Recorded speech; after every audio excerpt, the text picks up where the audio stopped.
Senhor, nós queremos te agradecer, Pai, por esse momento, te louvamos, te engrandecemos, que o Senhor possa nos ensinar, usar a vida do teu filho para a gente crescer no conhecimento, Pai, em nome de Jesus. Amém. Amém.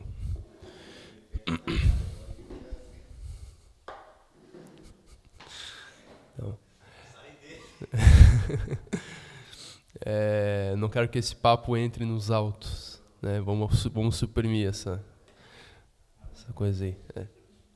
Então, gente, nessa aula eu quero falar para vocês uma noção também muito central para toda a nossa busca, né? Que deve orientar toda a nossa busca e que orienta todos aqueles que têm alguma experiência já da filosofia, têm alguma experiência já desse negócio de conhecimento, esse negócio de estudos, esse negócio de busca da verdade. A filosofia, gente, ela não passa, tá, de um instrumento que te faz se tornar consciente das limitações do conhecimento humano. Ela não serve para outra coisa. Tanto que Sócrates, ele era tido como o homem mais sábio. Por quê? Porque ele dizia que ele não achava nada, que ele não sabia nada. Ele falava, eu só sei que eu nada sei. Não é que ele não sabia nada, mas o próprio conhecimento do homem, a sabedoria do homem, ela é necessariamente parcial, certo? Conhecimento pleno, infinito, somente Deus tem. Então Sócrates, sabendo que o seu conhecimento era parcial, o que ele queria dizer com isso? Eu só sei que nada sei. Ele queria dizer que ele tinha um conhecimento suficiente, ele tinha sabedoria suficiente para perceber a limitação gigantesca do seu conhecimento, da sua sabedoria. E de onde, gente, que vem, de onde que provém essa limitação do conhecimento humano? Essa limitação do conhecimento humano, ela é muito manifesta, tá? Se você perceber o caráter gigantesco do universo, o tamanho do universo. Olhe para o tamanho do universo, para o nosso tamanho. Só o tamanho da superfície da Terra comparado com o nosso tamanho. Você já vai ver que a tua mente não consegue... Se você entra no matagal aqui atrás, entendeu? E tenta decorar, memorizar tudo que tem ali naquele matagal ali atrás. Cada buraco, cada vala, cada folha de árvore, todas as espécies de plantas, espécies de insetos. Pega ali, cara, 15 metros quadrados. E vai ver se a tua mente dá conta de memorizar, de reproduzir mentalmente tudo que há naqueles 15 metros quadrados ali. Não dá. O que tem de inseto ali, o que tem de elementos químicos, o que tem na atmosfera daquele lugar. Vamos pegar 15 metros cúbicos, né? Você consegue explicar cada processo, né, orgânico de cada planta que está ali naqueles 15 metros quadrados? Mesmo que você estude a vida inteira, não consegue. Você consegue explicar cada folhinha, gente. Dentro de cada folhinha, tá, tem uma engenharia, tá, química, uma engenharia biológica gigantesca. Inclusive, acho que foi, não sei se foi, acho que foi não lembro agora se foi o Bill Gates ou se foi o outro lá, o hippie lá, Steve Jobs, né? Steve Jobs que falou que a nanotecnologia que existe dentro de uma célula, da mais simples, ela ultrapassa infinitamente a maior tecnologia espacial que a gente tem hoje em dia.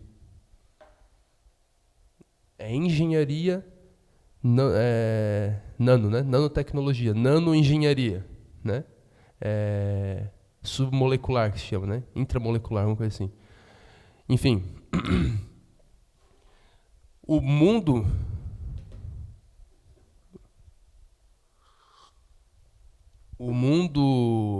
esse mundo microscópico, gente, né? Pega uma plantinha, qualquer planta, a mais simples. O mundo microscópico dentro dela ali é inabarcável pela nossa mente. A gente não consegue imaginar. A gente pensa assim, nossa mente não alcança os mistérios do universo. Não é os mistérios do universo, é o funcionamento de uma plantinha ali. Tua mente já não é capaz de entender aquilo ali. Compreendem? Agora, eu estou falando de uma plantinha. Tá? Agora pega 15 metros quadrados ali. Olha 15 metros quadrados ali e tenta desenhar. tenta explicar a geometria daquilo ali, tenta explicar a posição de uma planta para outra, você vai ver que a tua mente não consegue alcançar aquilo. Você pode ir, né, para lá, voltar diversas vezes naquele mesmo lugar, você vai ver que cada vez vai aparecer alguma coisa diferente ali que vai te deixar totalmente atônito. Né? Você pensa, meu Deus, eu nunca vi isso. Né? Agora imagine a superfície da Terra. Então, continuando, gente. Então vocês percebem, né? Inclusive até essa infiltração, né? É uma coisa que a gente notou agora, né? O negócio já está acontecendo, não sei se é uma infiltração, mas provavelmente é, né? Está acontecendo há algum tempo já e a gente não tinha como saber. É uma coisa que está aqui perto da gente o tempo todo, né? Então, para vocês perceberem como o mundo está fora do nosso controle. O mundo, estou falando de uma casa, entendeu? Uma casa com um espaço pequeno. Agora, imaginem, gente, o tamanho da superfície da Terra. Perto do espaço geográfico que a gente conhece, do nosso ambiente do dia a dia, é inimaginavelmente maior. Assustadoramente maior. Agora imaginem o universo. É inimaginavelmente maior do que a Terra. Né? Então, esse senso de que a nossa mente, o nosso conhecimento é incapaz de abarcar uma figurinha, uma fagulhinha da realidade, essa é a sabedoria de Sócrates. Por isso que ele era tido como o mais sábio dos homens. Porém, para você chegar nessa constatação, você precisa se dedicar diversos anos à busca da verdade. Porque se você não buscar a verdade, você jamais vai descobrir a sua insuficiência para achá-la. Compreenderam? Para você descobrir que você é insuficiente, que você é pobre, que você é incapaz de reconhecer a verdade, você precisa passar anos tentando achá-la. Compreendem? E a filosofia não é senão isso, a filosofia só serve para isso. Para gerar a consciência, fazer florescer em nós a consciência de que nós não sabemos de nada. De que a verdade, não que nós não sabemos de nada, você vai saber de algumas coisas, mas que o nosso conhecimento é uma titicazinha de nada perto da realidade. Se a filosofia gerou esse senso em você, então você vai aproveitar muito. Agora, se você ficar inflado nas suas teorias, pensar que a tua mente, o teu pensamento pode abarcar a realidade, aí você... Pois não. Uhum. Como a gente está falando de definição, por que eu tomei a filosofia a peito, né? O estudo e tudo mais? Porque eu percebi que a filosofia é nada mais do que, basicamente, o tomar a sua cruz e morrer para si mesmo, né, no tocante à esfera de conhecimento. Então ela é a ferramenta de Deus, eu vejo isso, que ela é claramente a ferramenta de Deus para tirar tudo que é poluído da tua mente, para que você possa ver as coisas como de fato elas são, sem tendência, sem viés, sem nada que faça você emitir uma opinião que seja embasada em algo que tu sente por alguma situação que você passou, algo que você aprendeu. Ela purifica, é uma purificação da mente. Então ela é 100% alinhada com a ideia da palavra de Deus. Na verdade, ela é inseparável. Ela é a palavra de Deus, mas de uma forma mais conceituada de outro ângulo. A filosofia ela não vai fazer você conhecer nada. Ela só vai ajudar a limpar os obstáculos que estão impedindo que você conheça a verdade. Mas quem revela a verdade para você é a própria realidade. É Deus, é o Espírito. Deixa eu retomar o trilho. Então, quem vai revelar para vocês a verdade mesmo, né, é a própria realidade, é a vida, é Deus, é o Espírito, né? Não é aquilo que está em você, não é um esforço próprio. Porém, esse esforço próprio que você pode realizar, né, através da filosofia, ela vai te auxiliar a remover os obstáculos para que isso aconteça. A filosofia ela é um instrumento auxiliar, um instrumento criado por homens, mas extremamente eficaz para remover esses obstáculos.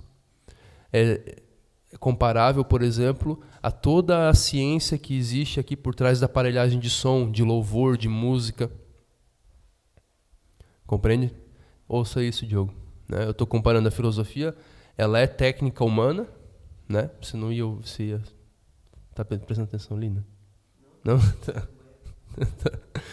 Não, eu comparava a filosofia com, por exemplo, toda a técnica de música, de som, né? Toda a acústica que tem, entendeu? O louvor não se reduz à acústica, não se reduz à música. Porém, toda essa técnica humana criada, se ela é usada corretamente, ela pode ser um suporte para o louvor. Então, o que você tem que fazer? Você tem que ir lá e aprender com os melhores técnicos de som. A pessoa pode ser ímpia, não tem problema. Se você aprender só a técnica de som, é maravilhoso. Toda música, né, toda técnica acústica, qual é a melhor... Os caras que produziram essas caixas de som aqui, a gente sabe se eles são tementes a Deus? Ninguém sabe, entendeu? No entanto, as caixas estão aqui servindo o nosso propósito. Da mesma maneira, na questão do conhecimento, na questão dos obstáculos para o conhecimento da verdade, nós temos que buscar os homens que mais entendem disso. Quem são os homens que mais entendem disso? Começa com os gregos, com os filósofos gregos. Entendeu? É a parte humana que auxilia. Compreende? Todos os povos, os judeus, os próprios cristãos, eles sempre fizeram isso também. Todos eles tinham essa didática, essa pedagogia da alma, certo? Porém, os gregos chegaram nisso a um nível que ninguém nunca alcançou. Justamente porque eles não tinham a revelação de Deus. Entenderam? Porém, eles não tinham a revelação de Deus, mas eles sabiam da limitação da técnica filosófica deles. Compreendem? Sócrates tinha noção. Ele não era arrogante. Ele falava, não, eu não sei nada. Entendeu? A minha técnica filosófica aqui, ela só me torna consciente da minha própria miséria.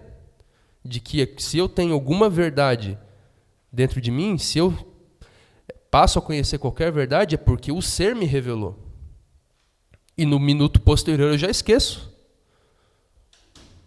Compreenderam? Isso, eu não estou falando de todos os gregos, certo? Existiam diversas escolas filosóficas gregas, né, que realmente eram totalmente vãs. E é dessas escolas que Paulo se refere, quando ele fala, acho que no livro numa das epístolas dele. Então, existe o conhecimento vão, né? Existia na Grécia, existia dentro do cristianismo, existia na Europa, existia na Europa moderna, na Europa medieval, sempre existiu, sempre vai existir. Existe hoje dentro da igreja, entendeu? A filosofia vã, as vãs ideias. Porém, isso não condena a filosofia inteira. A filosofia de verdade, ela te torna consciente da limitação do teu conhecimento. Entenderam? Então, a verdade, gente, ela não é um conteúdo dentro da nossa cabeça. Certo? A gente pode pensar que a verdade ela é algo que está dentro de nós. Eu vou conhecer a verdade, a verdade é algo que está dentro de mim. Não é. A verdade ela está fora de você. A verdade ela é idêntica, ela é igual ao ser. Certo? Imaginem um tigre. A verdade acerca do tigre está na sua cabeça? Não, a verdade acerca do tigre está no tigre vivo. Se eu trouxer um tigre vivo aqui para vocês, imagine um tigre vivo aqui. Quando vocês verem ele, vai ser uma experiência totalmente diferente de vocês ficarem imaginando ele. Certo? A verdade do tigre está no tigre, não está no nosso pensamento. Nunca vai estar. Você pode ficar 10 anos olhando ali para o tigre que você nunca vai absorver a verdade dele. Você consegue, olhando para o tigre, você consegue reproduzir um tigre? O tigre que está dentro do seu pensamento, ele pode caçar um cervo, ele pode matar uma pessoa, ele pode ser causa de fascínio para nós? Ele pode? O tigre que está dentro do seu pensamento, ele consegue correr a, 100 km por hora? Não. Entenderam? A verdade do tigre está no tigre, nele, vivo, na nossa frente. A verdade está sempre no ser. A verdade nunca está dentro da nossa cabeça. Nunca vai estar. Fala, gente. Seria como a nossa viagem que fizemos a Goiânia? Tipo, também hoje a gente não consegue reproduzir ela no nosso pensamento, ou para tentar explicar pro pessoal só fazendo a viagem. Não. De novo, exatamente. Então, a verdade está sempre no ser. O que aconteceu? A gente efetivamente saiu aqui de Blumenau e foi para Goiânia e tivemos certas experiências lá. Compreendem? Se a gente ficar pensando agora, tentando reproduzir aquilo, vai ser a mesma coisa? Não vai. Porque a verdade está no ser. Sempre. Aí a gente tem uma mania na nossa cultura de imaginar... Não, a gente equipara o ser ao mundo físico. Quando eu falo que a verdade está no tigre, você vai pensar assim, não, então Daniel ele é materialista, porque a única verdade que existe é a matéria, é o tigre físico. Mas essa palavra físico, ela é muito capciosa, enganosa. Tá? Vocês já vão ver por quê. Por exemplo, a gente fala, né, diversas vezes, de novo, dos princípios da palavra de Deus. Não falamos diversas vezes dos princípios. Pode parecer, se a gente não refletir muito bem, pode nos parecer que os princípios da palavra de Deus, eles são algo abstratos, são algo invisível. A gente não imagina assim? Por exemplo, eu coloquei aqui, o princípio do amor. O amor é um dos princípios da palavra de Deus, é ou não é? É, né? O amor cristão, né? O amor de caridade, o amor... como? Ágape, né? O amor ágape. Ele é um dos princípios da palavra de Deus, certo? Quando a gente compreende esse princípio, a gente não pode ter alguma noção, a gente não pode nos parecer, à primeira vista, de que esse princípio é invisível. É ou não é a ideia que a gente tem? Onde está o princípio do amor? Não está em lugar nenhum. É uma verdade invisível que nós compreendemos. Mas eu não acabei de falar que a verdade não está dentro de nós? Como é que o princípio do amor vai estar dentro de você? Quando você o compreende, vai estar dentro da sua compreensão. Não está? De jeito nenhum. Ele te ultrapassa infinitamente. Mas se ele me ultrapassa, um tigre, eu peguei o exemplo do tigre antes, né? O tigre é um negócio físico que você vê na sua frente. E esse princípio, eu não vejo ele. Como é que ele pode estar fora de mim? Entende a pergunta? Acontece uma coisa, gente, tá? Os princípios, eles, imagine, vamos botar aqui, o tigre pensado.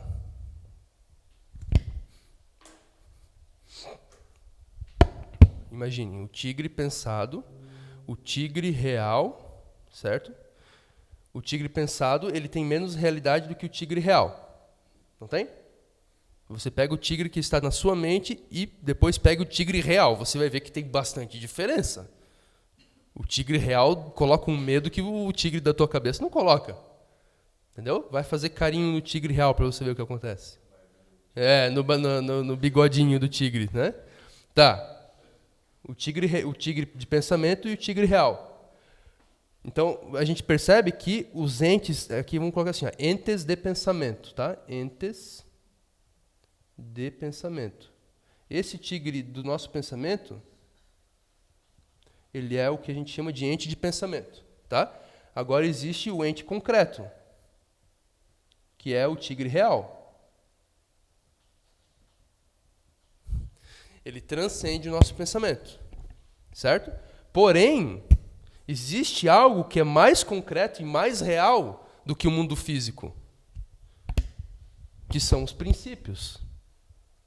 Os princípios que regem o cosmos, que regem a existência.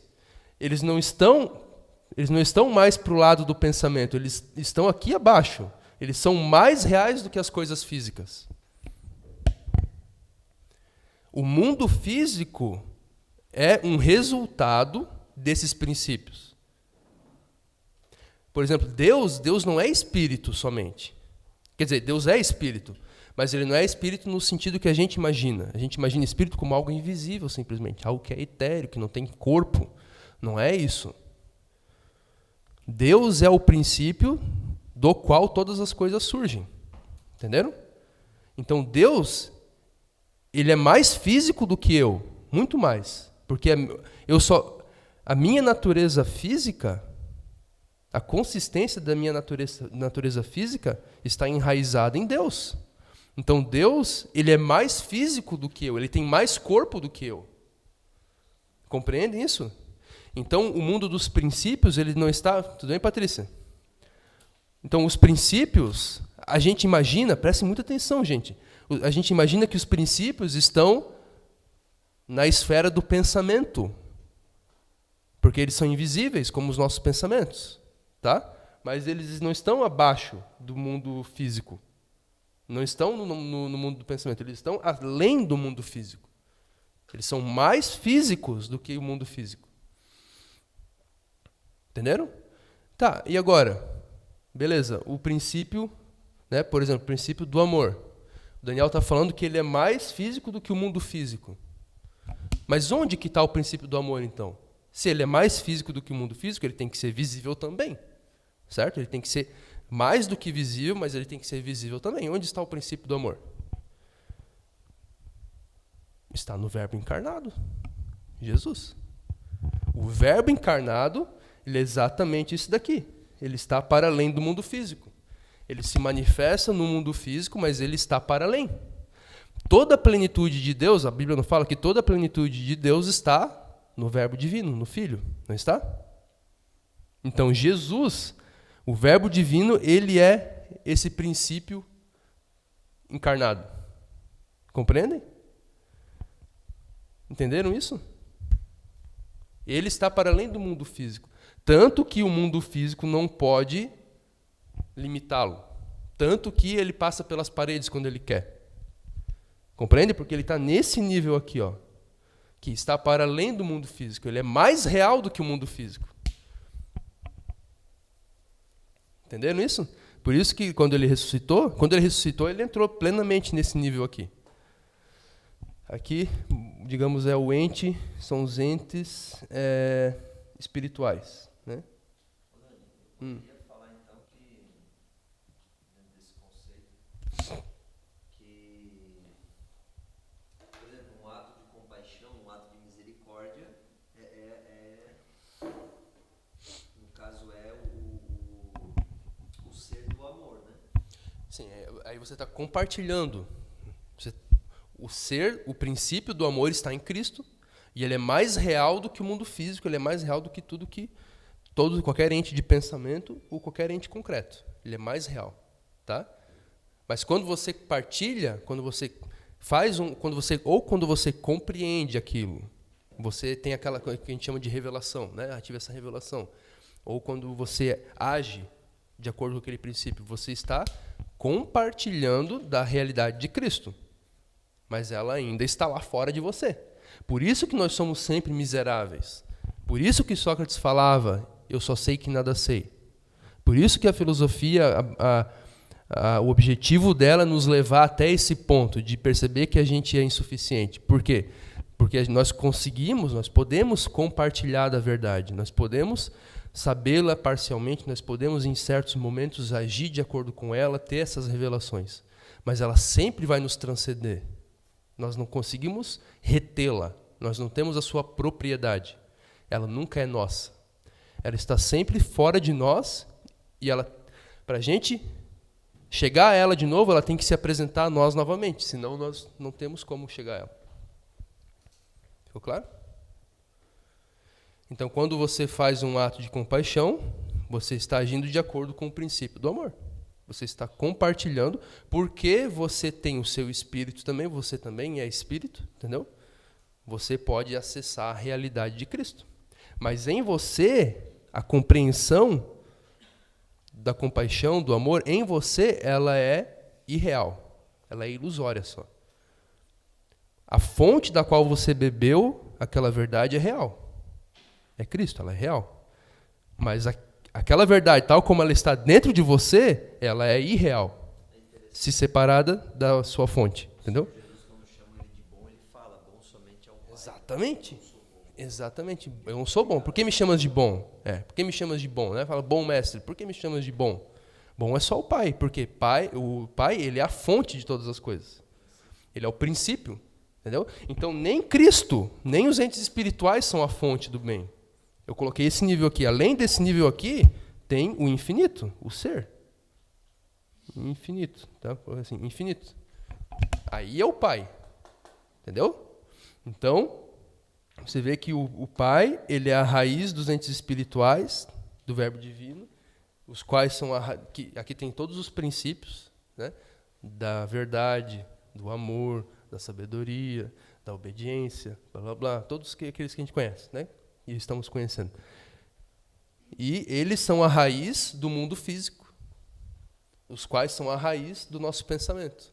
Então vocês vejam que o nosso pensamento, quando a coisa chega no nosso pensamento, é a realidade filtrada 200.000 vezes. Metaforicamente falando, entendeu? Quando qualquer coisa que você sabe, gente, chegou no seu pensamento, ela está muito distante da realidade, da fonte. É que nem aquela brincadeirinha do, como é que é? Telefone sem fio, né?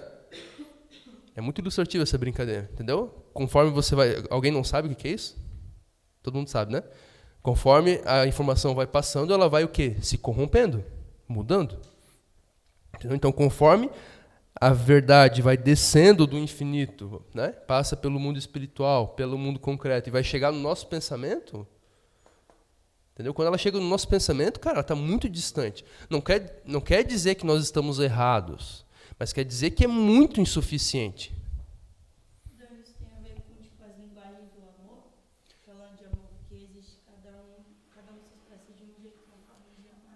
Sim, esses modos de expressar o amor estão em Cristo.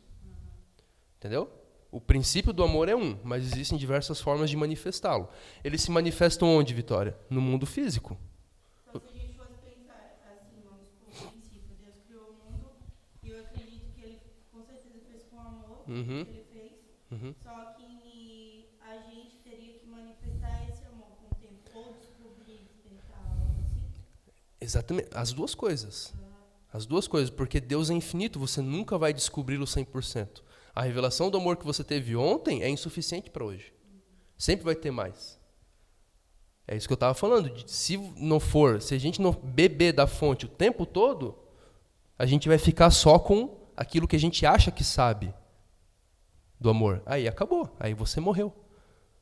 Entendeu? Aí é que nem aquela metáfora, né, de você botar um torniquete no braço e ele começar a ficar, né, roxo porque rompeu o fluxo de sangue, né, interrompeu o fluxo de sangue. Entendeu? O fluxo de sangue, quando você se desliga do infinito, o sangue não vai mais para o teu conhecimento, entendeu?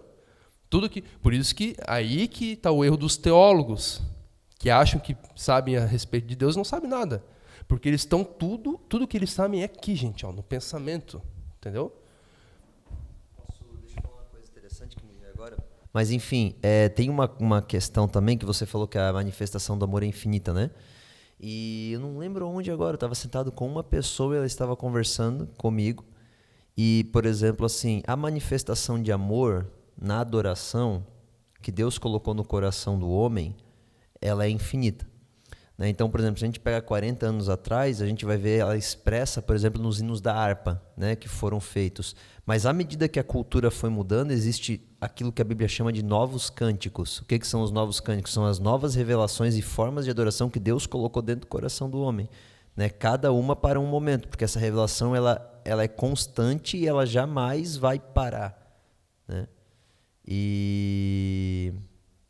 Mas é isso aí, é a revelação infinita, né? Agora o negócio. Alan, coloca lá um versículo para mim.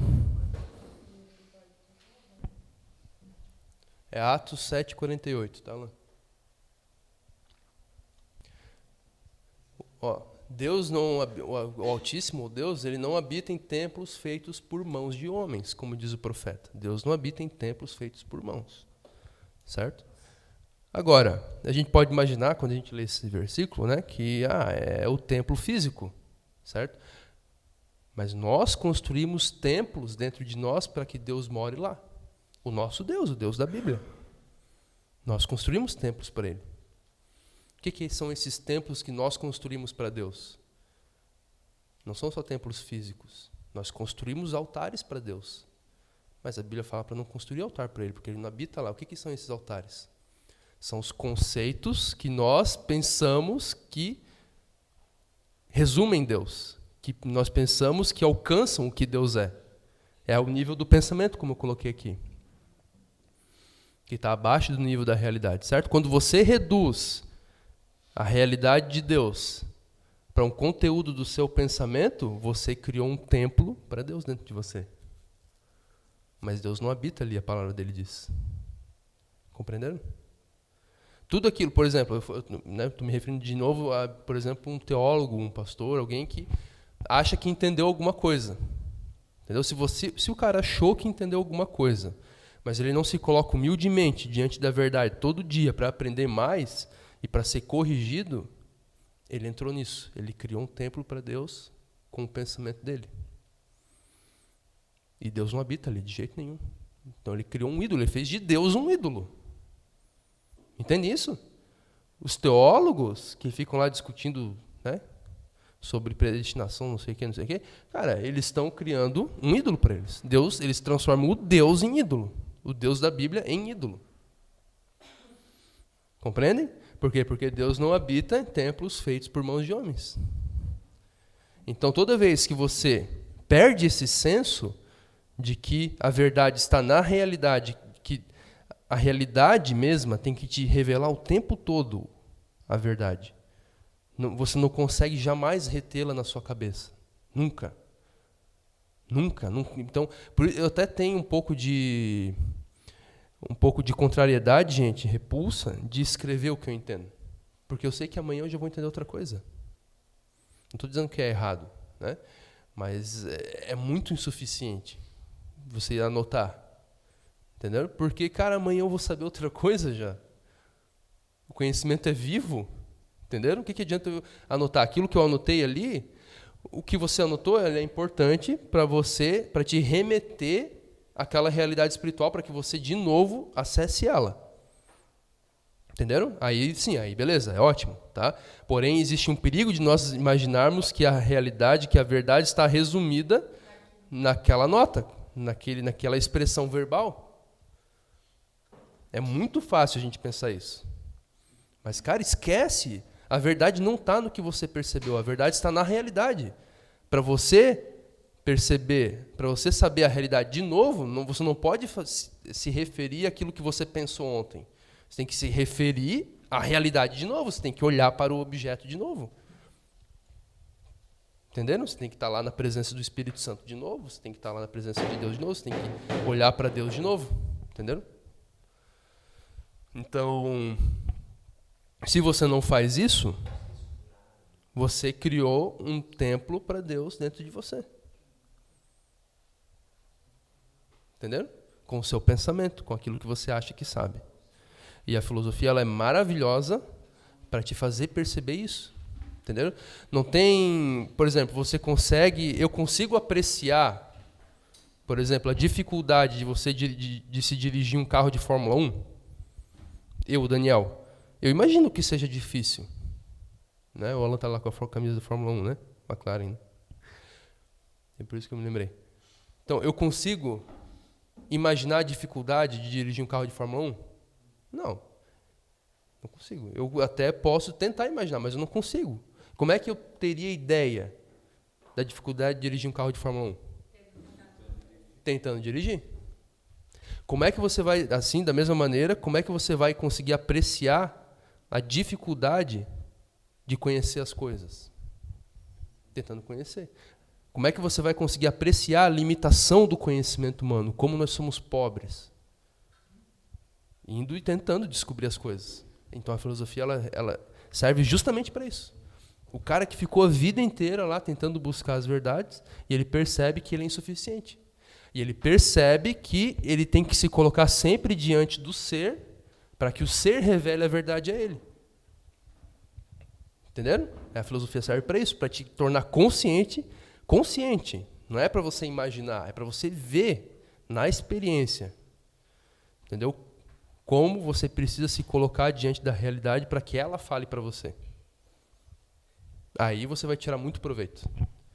Entendeu? Então a filosofia, ela nunca ensina nada. Ela não ensina nada, ela só te ajuda a se colocar diante da realidade para que a realidade te ajude, para que a realidade te ensine.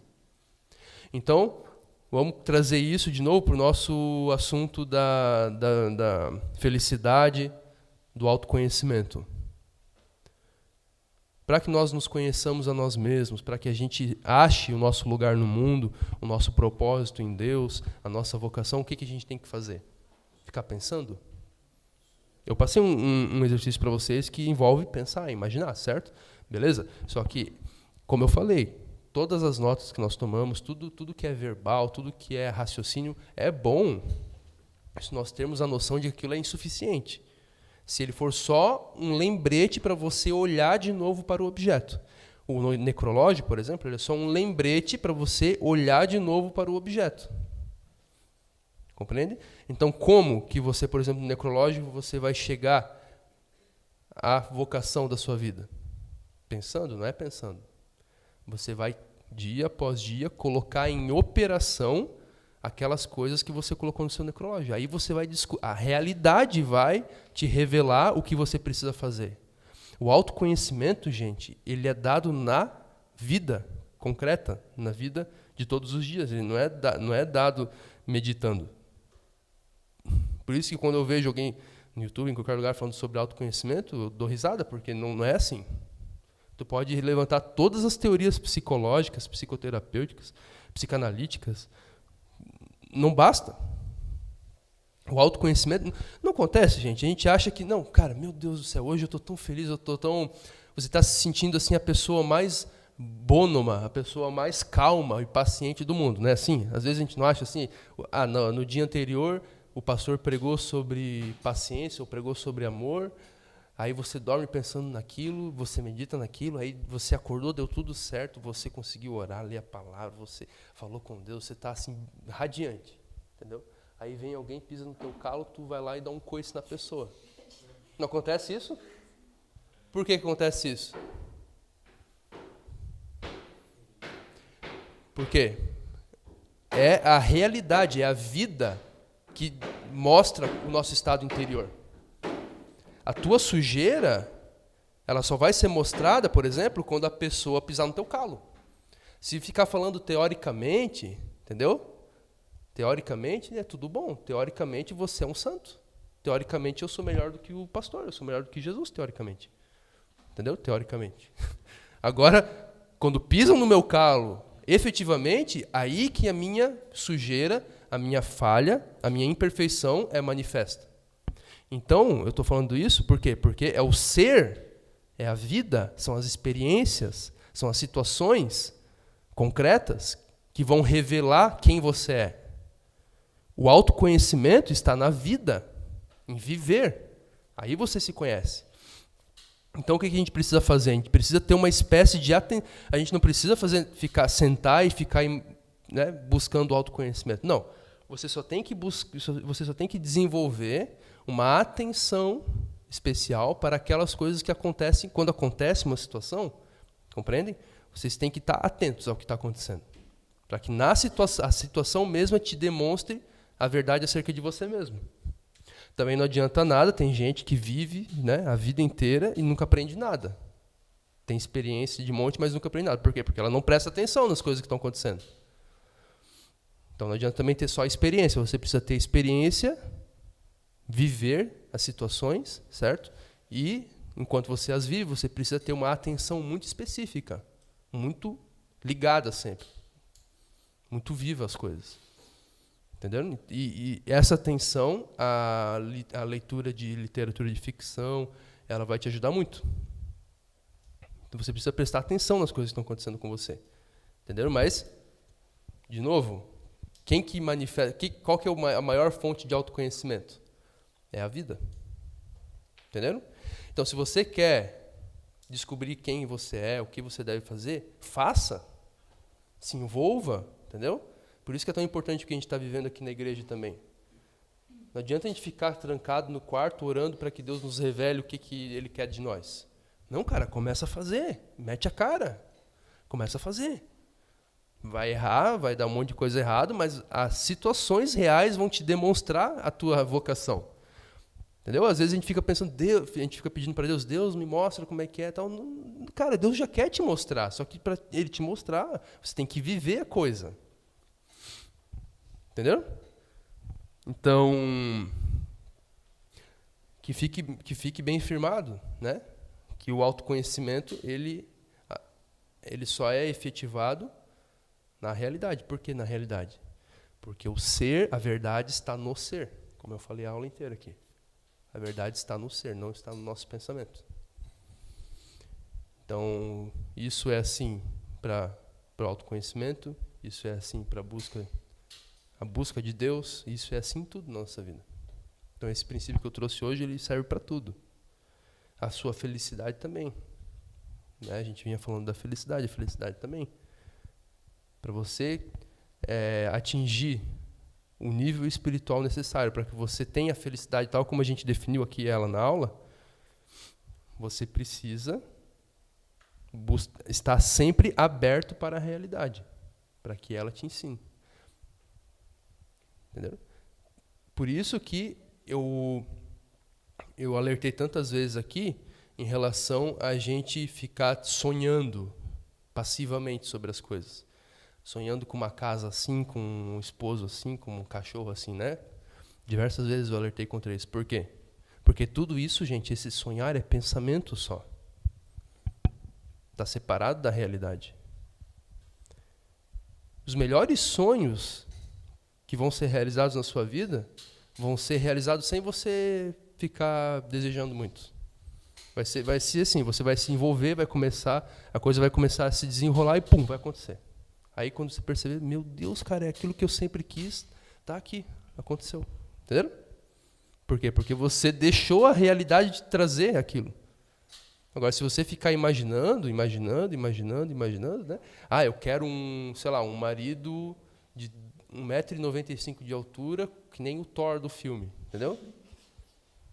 Não adianta, cara.